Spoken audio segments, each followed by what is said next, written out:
মাত্র দুটি আমলের কারণে বান্দার হায়াতও বাড়ে, রিজিকও বাড়ে। বুখারীর বর্ণনায় নবীজি বলছেন, সুবহানাল্লাহ বললেন না?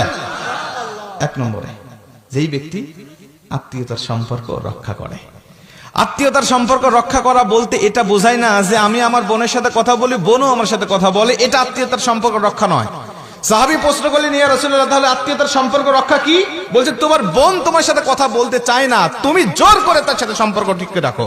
তোমার ফুফু তোমার সাথে কথা বলতে চায় না, তুমি জোর করে তার সাথে সম্পর্ক টিকিয়ে রাখো। তোমার চাচা তোমার সাথে সম্পর্ক রাখতে চায় না, তুমি জোর করে তার সাথে সম্পর্ক টিকিয়ে রাখো। এটাকে বলা হয় টিকিয়ে রাখা। আর এই প্রচেষ্টা করে যারা সম্পর্ককে জোড়া লাগিয়ে রাখে, আমি নবীজি বলছি কিয়ামতের মাঠে আমি আল্লাহ নবী তাকে সুপারিশ করব এবং তাকে অন্য কোনো জান্নাতে দেব না। জান্নাতুল ফেরদাউস, যে জান্নাতে আমি থাকবো, আমার উম্মত আর আমি একই জান্নাতে থাকবো।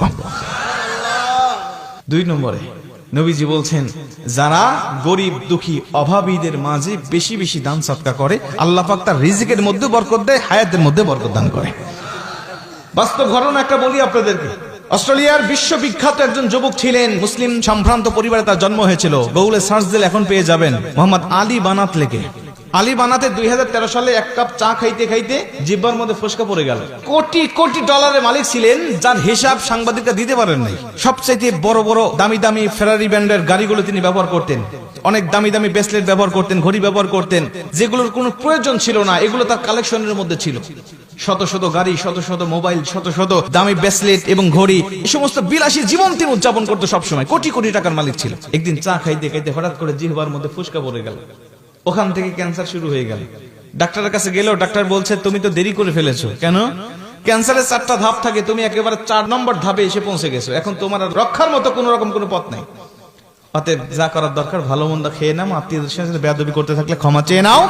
তুমি আর অতিরিক্ত তুমি 3 মাস বাঁচবে, 3 মাস পরে তুমি দুনিয়া থেকে বিদায় নিয়ে চলে যাবে।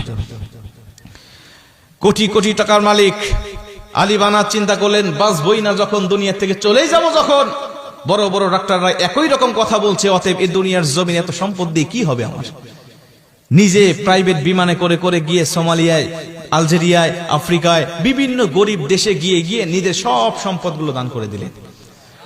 আত্মীয়দের সাথে যার সম্পর্ক খারাপ ছিল, তাদের সাথে গিয়ে সম্পর্ক জোড়া রাখার চেষ্টা করলেন। আফা আমাকে ক্ষমা করে দাও, ফুফু আমাকে ক্ষমা করে দাও, চাচা আমাকে ক্ষমা করে দাও, খালা আমাকে ক্ষমা করে দাও, সব আত্মীয়দের সাথে ভালো ভালো সম্পর্ক রাখার চেষ্টা করলেন। সম্পদ সব বিলিয়ে দিলেন। 2013 সালে তাকে বলা হলো, তুমি মাত্র 3 মাস বাঁচবে। মোহাম্মদ আলী বানাত তিনি ইসলামের পথে, ইসলামী জীবন যাপন করার চেষ্টা করলেন। সব পাপের দুনিয়া ছেড়ে দিয়ে ইসলামের পথে আসলেন। 5 ওয়াক্ত নামাজ ধরলেন, মাথায় টুপি তুললেন, মুখে দাড়ি রাখলেন।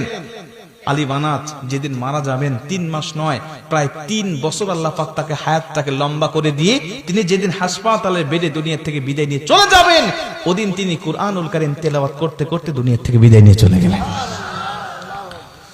তার মানে ডাক্তারের রিপোর্টটা ভুল হলো। ডাক্তার বলছে 3 মাস, আল্লাহ পাক তাকে বাঁচিয়ে রেখেছেন প্রায় 3 বছর পর্যন্ত। রিজিকের বরকত বাড়ে, হায়াতের মধ্যে বরকত বাড়ে যদি আত্মীয়তার সম্পর্ক কেউ রক্ষা করে এবং তার টাকা পয়সা দান সদকা যদি গরিব দুঃখী এতিম অনাথের মাঝে যদি সে করতে পারে। জোরে কোন সুবহানাল্লাহ।